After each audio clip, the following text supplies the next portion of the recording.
You fear, I suppose, that it may help the police to find him?" asked the lawyer. "No," said the other. "I cannot say that I care what becomes of Mr. Hyde. I am quite done with him. I was thinking of my own character, which this terrible business has rather exposed." Utterson reflected for a while. He was surprised at his friend's selfishness, and yet relieved by it. "Well," he said at last, "let me see the letter." The letter was written in an odd, back-sloping hand, and signed Edward Hyde.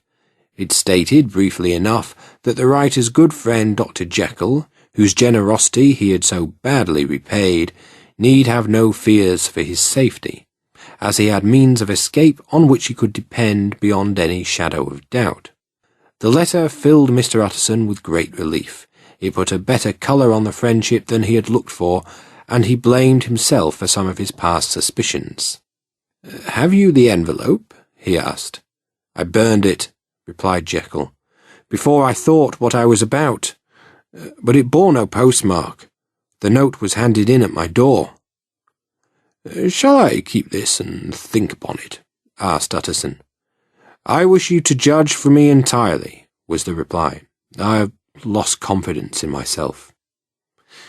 "Well, I shall consider," returned the lawyer. "And now one thing more. Was it Hyde who dictated the terms in your will about that disappearance?" The doctor seemed seized with an attack of fever. His hands shook so much. Then he shut his mouth tight and nodded.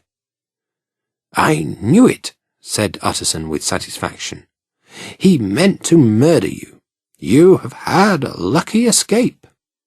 "I have had what is far more to the purpose," returned the doctor in a solemn voice. "I have had a lesson. Oh God, Utterson, what a lesson I have had!" He covered his face for a moment with his hands.